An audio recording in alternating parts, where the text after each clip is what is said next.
Without further ado, it gives me great pleasure to introduce our mayor. Cameron currently works at Netflix, where he is Director of Product Innovation. He leads a team of designers and engineers to build and test improvements to the Netflix service. Prior to Netflix, Cameron was a Director of Product Management at Yahoo. Cameron serves on several regional boards, including San Mateo County Transportation Authority, San Mateo County Library System, the City and County Association of Governments of San Mateo County, and prior to that, he was the chair of the San Mateo County Mental Health. Chair of the San Mateo County Mental Health and Substance Abuse Recovery Commission, and a member and chair of the San Carlos Economic Development Advisory Commission. Cameron has an MBA from Stanford Business School and a Bachelor of Arts in Political Science from Reed College. Cameron and his wife, Selena, who was here this evening with him, have two young children, Josephine and Ellis. Please join me in a warm welcome for Mayor Cameron Johnson.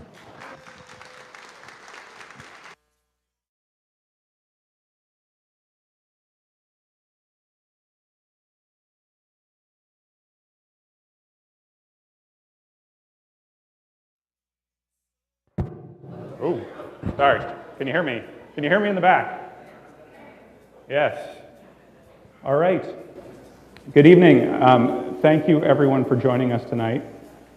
I do want to acknowledge one of our colleagues, Matt Grocott, who couldn't be here tonight. He's been recovering from some health issues, and we wish him well.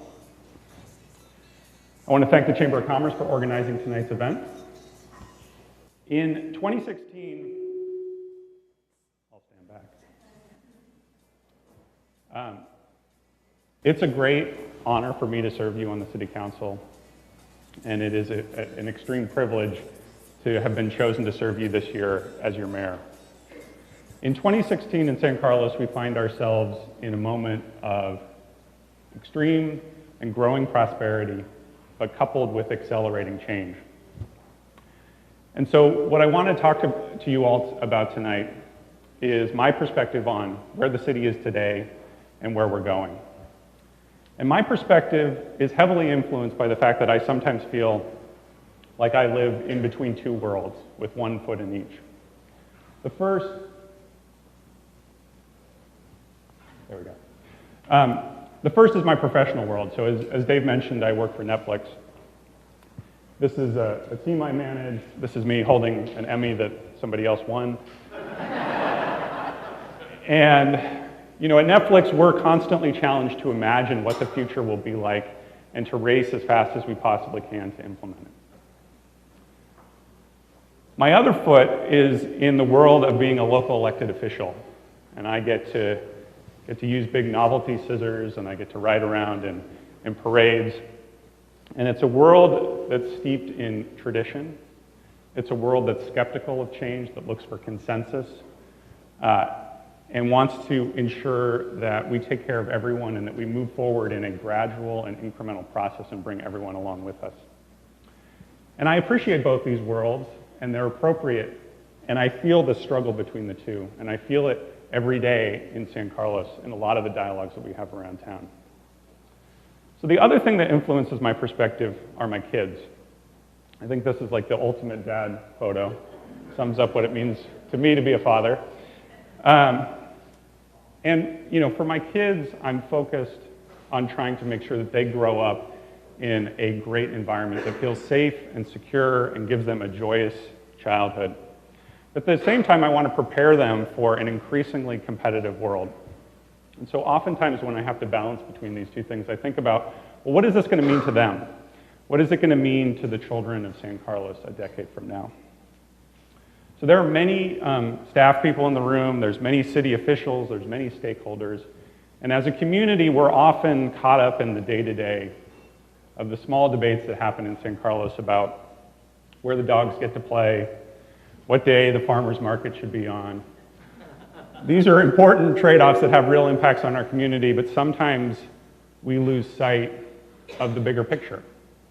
And so I want to just take a step back and state the obvious to everyone, which is San Carlos is awesome. Thank you. There you go. On any metric that you could define a city, this is a spectacular place to live, and we are all incredibly lucky to live here. And I know I don't have to convince you of that, but I want to tell you about why it is a great place to live for my family and why I would choose no other place to live on Earth. And there are 5 reasons. If I had to imagine the perfect town to live in, I think it would want to have, I would want it to have these 5 things. The first is I would want access to good jobs. I want meaningful work. I want to be able to pursue my career in San Carlos. Halfway between San Jose and San Francisco has access to some of the best job opportunities on the face of the earth. The second is I want opportunities for my children. I want outstanding public schools, and we have amazing public education in San Carlos and a very active, involved parent community. We consistently rank in the top 90% of test scores in the state. Third, I would want a safe city where I wouldn't have to worry about walking around at night. When people come to my door, I wouldn't have to peek out from behind the window. If I heard a rustle in the night, I would assume it's a squirrel and not somebody trying to break in. And to quote the chief who's here tonight, San Carlos is a safe city in a safe county with a crime rate about half of the national average. Fourth, I would want a community feel. I would want to know my neighbors. I would want to be feeling connected to a larger community. I would want to attend community events. And this is a place where, as everyone knows, we thrive. We have a spirit of community that's embodied particularly in a spirit of volunteerism that's connected to so many great volunteer organizations that we have throughout our city. And lastly, if it's not too much, I would also like a cute downtown. A place that feels like home, a place where I can spend time with my friends and family, have dinner, a cup of coffee, connect with friends in a comfortable environment. So for me and my family, San Carlos checks all the boxes. And I think our town connects people emotionally to what an American town is supposed to be about. But it couples that with some of the best job opportunities, some of the best educational opportunities on the face of the earth. So I'm very tempted just to leave the presentation there, let you go on with your evening, enjoy, have a beer. But there are a lot of people that agree with me, and there is a long line of people that are waiting to move to our community. And I thought as a sort of a thought experiment and a way to start talking about some of the impacts that are happening to our community, to think about, well, what are their other options? If you could live anywhere in the country and you wanted all of these 5 things, where would you go? And just for fun, what would it cost to buy a home in those places? So maybe we might start out with Highland Park, Illinois, north of Chicago. This is where Michael Jordan lives. It's a beautiful community, 30,000 people. Highland Park today, it would cost you about $470,000 and change to buy a home. Maybe you want to live on the East Coast, colonial town. I could suggest Lexington, Massachusetts, beautiful place, historic. In Lexington, it would cost you north of $500,000 to buy a home. Maybe you want to live closer to the seat of power, move to Bethesda, Maryland, commutable to downtown DC. Bethesda today, about $750,000 to buy a home. Let's say you want to move to the heart of commerce in the United States, move to the affluent community of Greenwich, Connecticut, outside of New York. Today, Greenwich, Connecticut, to buy a home, $1 million. And let's imagine all these places are just way too cold. It snows there. You want to move to sunny California. You want to move to the beach. Let's move to my wife's hometown of Santa Monica, California. In Santa Monica today, it would cost you also about $1 million for a home. And you get a smaller home. But that's the median price of a home in Santa Monica. And then you say, no, I want to try my hand at Silicon Valley. And there's this beautiful city near San Jose, near San Francisco, called San Carlos, California. Today, if you want to move into San Carlos, California, the median home price is $1.5 million. And so I can imagine this couple looking at this list of all these great towns in America, looking at their choices, and maybe one person turns to their spouse and they say, is San Carlos really that awesome? What is going on here? Why is the demand for our city so much higher than all of these amazing places all over the city, all over the country. And if you look at the numbers, what you see is that really there's been a huge acceleration in the last 5 years. And if you go back 5 years, actually the price of a house in San Carlos was less than Santa Monica, Greenwich. It was comparable to what you'd find in Lexington and Bethesda. But prices in San Carlos have doubled in the last 5 years. And so what I want to take maybe 5 or 10 minutes to talk about is why I think that's happening, and then talk about what the implications are for our city. So a lot of people would say, well, it's just that the economy is great. And in fact, unemployment is down. It's down from the recession, but actually the unemployment level, if you look back over the last 25 years, is pretty similar to what it's been. And if you compare it to all these other cities, it's about the same. Santa Monica's a little bit higher. So it's not that. So what is it? What is happening in our region? What is happening right around our city? So the CEO of my company, Reed Hastings, gives this talk in which he talks about all the eras of human history. And he says, we define eras of human history based on the predominant technology that was used at the time. There was the Stone Age, there was the Iron Age, there was the Bronze Age. And he says, when you go centuries into the future and look back, historians will call the era that we're in right now the Internet Age. And we're living through a great acceleration and a huge change that's having profound impacts on our economy. We've gone in 20 years from 35 million internet users to 3.3 billion, from 80 million mobile phone users to 5.2 billion. And this global change is having a huge impact locally. Pretty much every major industry in the world is changing dramatically due to technological change. And the companies that are winning are being able to establish a global foothold. So I've been asking people, how many of you own a Japanese or a German car? Raise your hand. For those of you at home, that's about 2/3 of the room. How many of you regularly use a Japanese or German internet service? The reason is that the companies that are being successful in the internet are achieving global scale. There are no more local markets.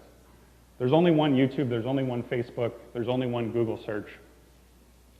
And because we got a head start, and for a lot of other reasons, most of those services are being created in the United States, and most of them are being created in the Bay Area. We have a virtuous cycle of talent and companies and venture capital, which is leading to this great expansion of these companies. And I'll give you a sort of a visceral example of what is happening right here. So if you look at these 16 companies, these are some of the 16 largest tech companies in the world. These 16 companies have 930,000 global employees, and in 2015 did $627 billion in revenue. That's about $650,000 per employee on average. And they have a combined market cap of $2.1 trillion. All of these companies, just these 16 companies, are based within 30 miles of San Carlos. And it's not just the large established companies. As everybody knows, new startups are being established every day. In fact, today there's 174 startups in the world that are valued at $1 billion or more. 55 of them are based in the Bay Area. It's astounding. So what's happening is not only that the economy is good, and indeed we led the nation in job growth with 60,000 jobs created in the last year, it's that these jobs are for global companies that are going after gigantic markets. And so there's a tremendous amount of wealth and a tremendous amount of income being generated. Now, some people may say, oh, we're just in a tech bubble. What goes up must come down. We're just heading for a crash. And I'm not an economist, and I don't know what's going to happen. And there are probably going to be natural fluctuations in the business cycle. But the question you have to look at is, if you look a couple decades down the road and you ask, what's the implication for policymakers? You would say, is there a lot more room to grow in the internet? And are there people in Sri Lanka who want to buy cell phones still? Are there people in Romania that are getting broadband connections? Are there people in Ecuador that are signing up for Facebook? And every time those people do, it brings wealth and jobs and opportunity back into our region. So what does that mean for us? So it means growth, it means prosperity, and that creates opportunities and challenges. The biggest manifestation of that, you see, is changes to the physical landscape with brand new office complexes. This is the Facebook campus that just opened, 500,000 square feet. There's the Apple campus that's being built, 2.8 million square feet. Google has plans for a 500,000 square foot expansion. All in all, in our region, in the last 2 years, 23 million square feet of new office space has been approved, which was more than the previous 5 years combined. So this has big benefits for our region. It creates great jobs. It brings energy and vitality. Our restaurants are full on Laurel Street. It increases our property values, obviously, and it brings in revenue for our cities and schools. But it creates challenges. There's more people, which means there's more traffic. It's harder to find a place to park. There are more kids in the classrooms. It creates a lot of development, which can displace local businesses, can create disruption for neighborhoods, can change our physical sense of space, and it can change our culture. You know, we've prided ourselves on being an inclusive culture, and it can shift us to be feeling more exclusive, and it can put a lot of pressure on young people. So if I had to define what our central challenge is as a larger community, it's to capture the opportunities, and there are huge opportunities from this growing economy, but without losing who we are. And the city is one aspect of that. This is a community-wide challenge. But tonight I want to talk about what we specifically are doing in the city and how are we approaching this problem. So in the city, we've established a model that allows for moderate development to increase our city revenue, and at the same time coupling that with government efficiency to reduce costs. Now, a lot of people in town might ask the following legitimate question, which is, why allow any development at all? And what is in it for me? This is a great community. Why change anything? Why build big buildings? And I have a very simple and clear answer, which is we are committed to giving you a great quality of life without raising your taxes. And this model allows us to accomplish that. And the reason for this is that property taxes alone account for only about a quarter of city services. The rest comes from largely the byproducts of economic activity, and property taxes would not even cover the cost of police and fire. And so if we're going to do development, I think we need to do it well.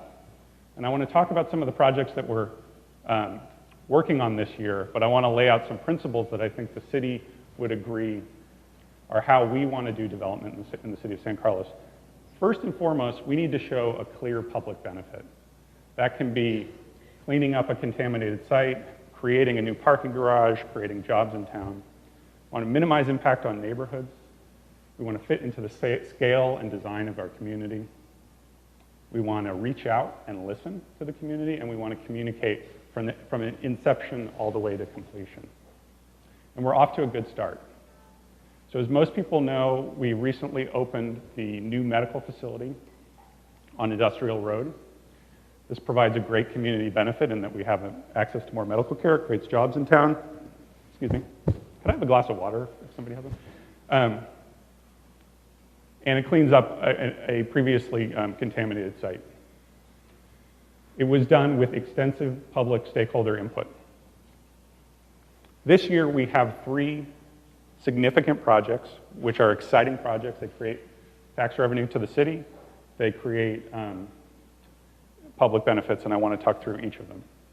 Thank you very much. The first one, as most people will know, is Wheeler Plaza. Wheeler Plaza is a substantial development downtown. It's going to create a new 2-story parking garage, which is going to increase the number of parking spots in downtown by 75. It creates retail, transit-oriented housing, and creates a new public plaza. This project is going to cause disruption to our town, no doubt about it. We are attempting to minimize it by providing free valet parking during construction and by doing extensive community outreach. We are super focused on this project this year, and we need to get it right. The second one is the Landmark Hotel. This project is on Hawley and Industrial. It's a new 300-room hotel that will provide banquet space. It's projected to bring in over $1 million of revenue to the city. It was done with extensive public input, and a lot of design changes were made to accommodate the requests of the neighbors. And then thirdly, we have the Transit Village. The Transit Village is a mixed-use housing, office, and retail complex along El Camino to the north and the south of the train station. It's going to create transit-oriented housing, new retail, new office. This is a project that we on the City Council heard an earful from the community. Originally, as proposed, it was a lot denser, a lot bigger. The council heard the feedback from the community and downscaled the project so that it would fit in with the overall design of the community. These are three exciting projects that are going to deliver revenue, community benefits, and I think fit into what San Carlos is. But as I said before, we're not just focused on growing revenue. The other side of the ledger is costs, and here we've been tremendously successful. Our focus in recent years has been focused on trying to find efficiencies from our largest cost center, which is public safety. And our strategy has been to partner with larger organizations like the Sheriff's Office and the Redwood City Fire Department so that we get better service, access to more resources at a reduced cost. Before we did this, costs were about 60% of the city budget and growing towards 2/3. Now they're at 50% and falling. And to illustrate this very briefly, we pay about $9 million for police services in the city of San Carlos. Our neighbors of similar size pay millions and millions of dollars more, and we get more service. So this model has taken our city from deficit to surplus. Prior to the outsourcing of public safety, we had 10 consecutive years of deficits. And since we made these changes, we've had 5 consecutive years of surplus. And so this sets us up to be able to reinvest back into our community. So what I want to talk about is areas, a lot of different areas, where we're trying to make our city a better place. Some of them are direct actions to try to mitigate the impacts of growth, and others are just opportunities where we see an opportunity to make our city better. I want to focus on breadth and not depth, so I'm going to go through these pretty fast, but I'm happy to take questions afterwards. Our biggest responsibility to the people in San Carlos is public safety. If we don't have public safety, then nothing else matters. As I said before, we're a low-crime city, but we've had recently over the Christmas holidays an uptick in burglaries. And burglaries fluctuate, but we have seen a trend of increased burglaries. Because we partnered with the Sheriff's Office, we saw an immediate action, a lot of presence in the neighborhoods, and a lot of community outreach. We held a town hall meeting. We put out valuable information for people about how they can help secure their homes and be partners in protecting their city. And we on the City Council put our money where our mouth is and put in more money for manpower and more money for automated license plate readers. We're also very focused on public safety when kids go to school. We've put in the budget extra money for a traffic safety officer to make sure that people slow down when kids are present. And we've funded crossing guards to expand that program throughout the city. Now, one of the biggest things you hear from people about growth is impacts to traffic and parking, and it's an area where we've put a lot of focus, and we have a multi-pronged approach. We're trying to alleviate bottlenecks in our city, so we're reconfiguring the street in between Tierra Linda and Carlmont to create continuous flow during pickup and drop-off time. And we're doing a major change to the Holly 101 interchange that's designed to make it safer and designed to make people flow on and off faster. We're also creating a separate bike and pedestrian bridge so that we get bicyclists and pedestrians out of the flow of the overpass traffic. Now, obviously, making things faster for cars is only one piece of it. We want to try to get people out of their cars too. We're partnering with Samtrans to try to bring back a bus line that goes up into the hills, out to the high school and middle school downtown, helps kids get to school, helps seniors get safely from downtown into, from the hills into downtown. And we're trying to eliminate commuter trips. So we're working again with our transit agencies to create a shuttle that will pick people up from Caltrain and take them to some of the businesses on the east side. It's going to eliminate the need for people to use their cars when they come in town. And then finally, we've been focused on trying to make pedestrian improvements, bicycling improvements. This is a major upgrade that we recently completed on Old County Road. On parking, we have made parking a major strategic priority for the city this year. As I mentioned before, this is the Wheeler Plaza parking garage, which is going to add new slots to downtown, but it's not going to be enough. We're looking for other opportunities to create free public parking in downtown and on South Laurel. When we have money in the city, one of the places that I want to see it spent is on our parks. And we have some exciting projects in the pipeline. The first is one we recently completed to upgrade and rehabilitate Crestview Park, which opened last year. This week, we're going to cut the ribbon on the major multi-million-dollar remodel of our adult community center, which hasn't been upgraded since it was built in the 1980s. And then we've started the design phase to replace and upgrade the playground at Highlands Park, which again has not been upgraded since it was put in 1998.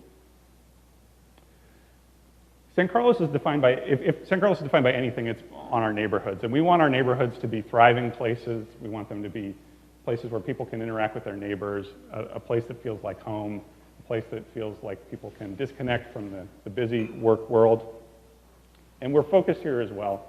I'm very proud that we, a couple of years ago, decided to make block parties free in the city of San Carlos.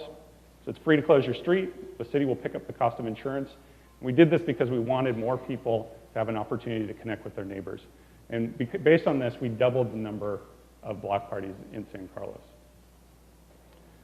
We've been focused in commercial areas in response to growth, in neighborhoods that are adjacent to commercial areas, in trying to reduce the amount of customer parking, employee parking, commuter parking in our neighborhoods. And so we've recently started a permit parking program on the east side, and we're looking at another one on the South Laurel Street. And then, you know, we feel sometimes in our homes inundated by, yeah, this is a great sign for San Carlos, by marketing material, people knocking on our doors, leafleters, and, you know, I want our homes to be a place that's free from commerce if we choose so. So we've enacted a couple ordinances to require more strict permitting, and we now actually have two lists that you can put yourself on. One is a do not knock list, and one is a do not leaflet list. And if you put yourself on those lists, it's prohibited from anyone who's selling anything to put leaflets on your door or to knock on your door. And you can find that on the city website. So, as I said before, I think we have a great downtown. It's an envy of a lot of communities around here, and it's defined by a small town feel and an eclectic mix of small locally owned businesses.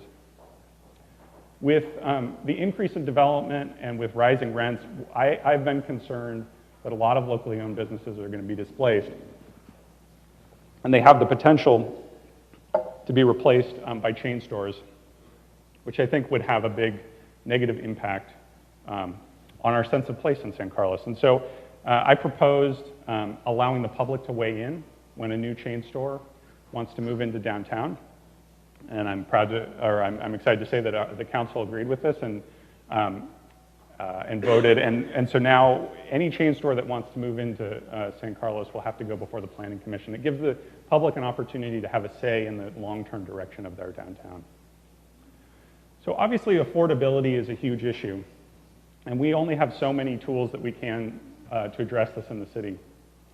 But we're trying to attack it in a couple ways. First, the biggest one is obviously the price of housing. And we're trying to do our part to increase the supply of housing in San Carlos. Between Transit Village and Wheeler Plaza, there are 311 new units coming online.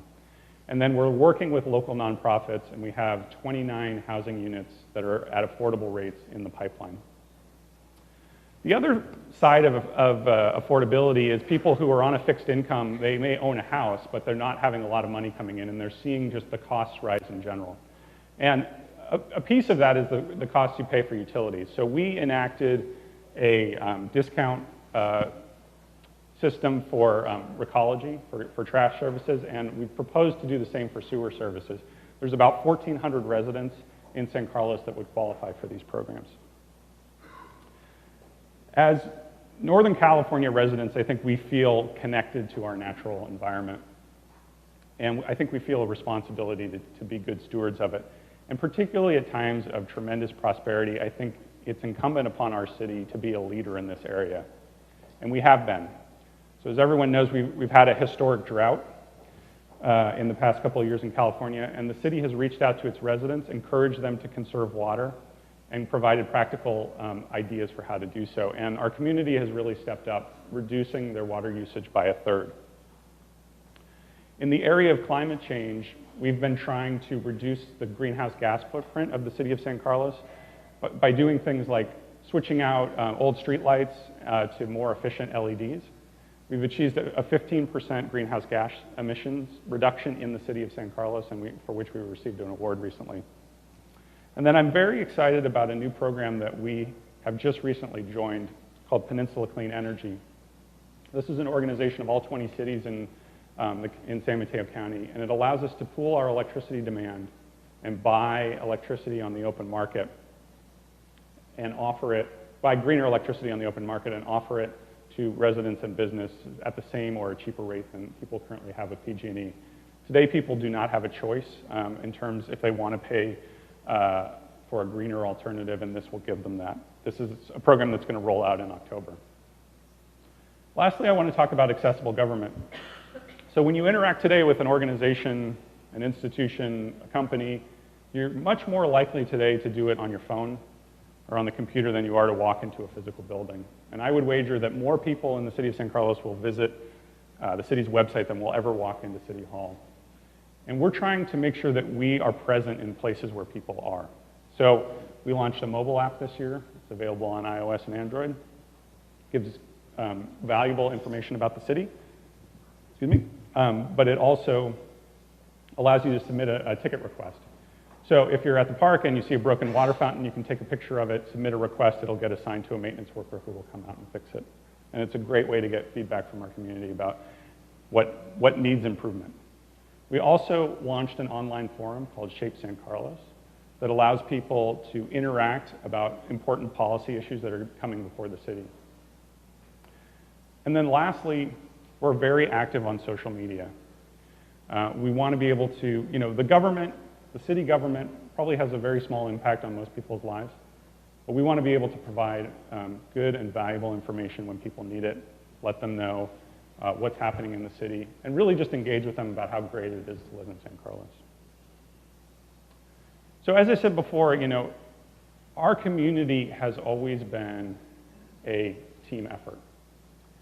And if we are going to, handle these challenges of accelerating growth while maintaining kind of who we are, it's going to take everyone in this room, everyone who's watching this on television, everyone who's streaming this online, to get involved. And you can do that, in whatever way feels right to you. It can be as simple as inviting your neighbors over for dinner, hosting a block party, volunteering for a local organization, applying for a city commission. But I hope that all of you, if you care about your city, you care about your community, that you'll set a little bit of time aside in 2016 and think about, well, how can I bring my talents to bear to make this community a better place?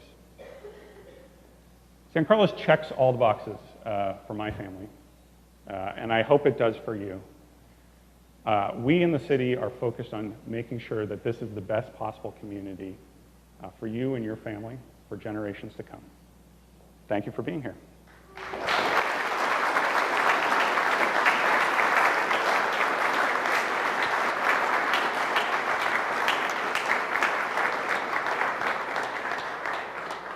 And I think you would like me to take a few questions, is that right? Sure.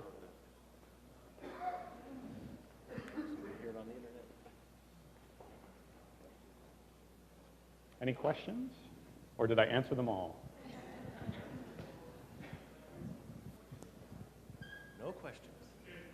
Oh, yeah. Josh.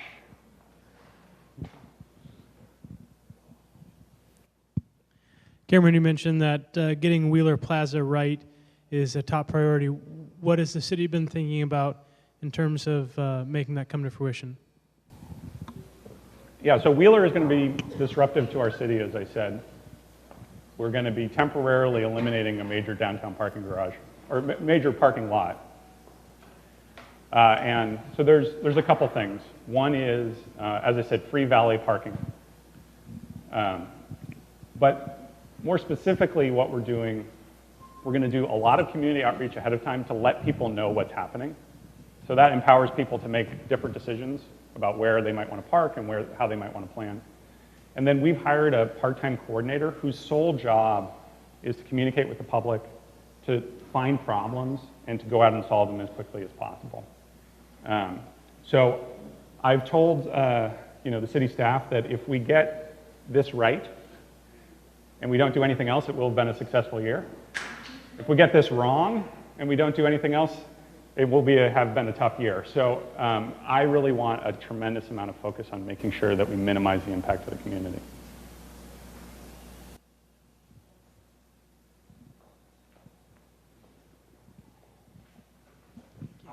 You've talked a lot about what's going on in the community in downtown. What about housing and lots and how they may or may not be overbuilt and really changing the downtown flavor or the community flavor of San Carlos?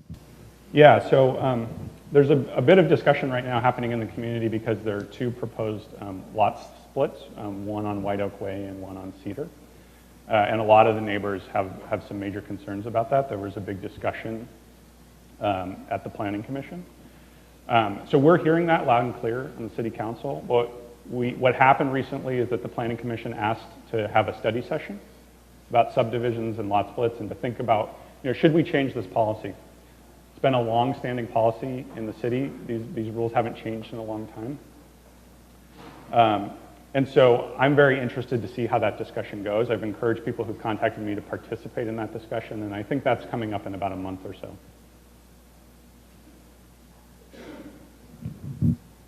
More questions? We all know there's a real parking problem downtown. What is the solution in your mind over the next, the next 10 or 15 years? Something's got to be done with a garage or something equivalent. So, yeah. What do you think? Yeah, so I completely agree with you. And if people can't park downtown, it's going to really start to constrain business. And I think it's really going to start to frustrate residents even more so than it already has. So as I said before, with Wheeler, we're going to get a net increase of 75 slots downtown. And I think the question is, going forward, is Wheeler the right model? With Wheeler, we partnered with a private developer. They got to build retail, some downtown housing. The city got a parking garage. And so we have been looking at potentially other deals in and around the downtown core. Other opportunities are really just to potentially purchase some private property and create surface lots. But I think everything should be on the table because if we get this right and we build excess capacity, we can continue to kind of grow the vitality of our town without, frustrating and alienating residents. So we're focused on it. We've made it a strategic priority. There's a parking subcommittee now established on the council. And I really want us to come out of the year with a plan about what we're going to be doing.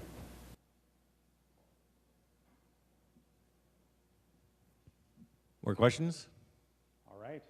All right. Thank you all for being here. Please enjoy some refreshments. Thanks very much. Cameron, thank you very much. Excellent presentation. You've given us a lot to think about, a lot to be excited about, and more importantly, a lot to be proud about in our community. And I want to thank you for all the comments and ideas. And I also encourage all those of you here, if you're not already connected or tuned in to what's going on at City Hall, there's a lot going on, as you can see. Don't wait till next year's State of the City to find out. Get involved now. You can find out a lot from going to the city's website. The Chamber also puts on programs featuring some of the topics that Cameron talked about this evening. So I want to thank you all for coming out this evening. Finally, I'd like to again recognize our major event sponsors, BKF Engineers, Pacific Gas and Electric Company, RD Olson Development, and Windy Hill Property Ventures. Also want to thank Devil's Canyon for hosting us this evening, Devil's Canyon Brewing Company. The excellent food was provided by San Carlos Bar and Grill, located on El Camino Real. Domenico Winery for the fine wine, and finally, Nothing But Cakes for the dessert. Thank you all for coming, and take a few minutes to check out our tabletop sponsors one more time, and stick around. And thank you again for coming out tonight.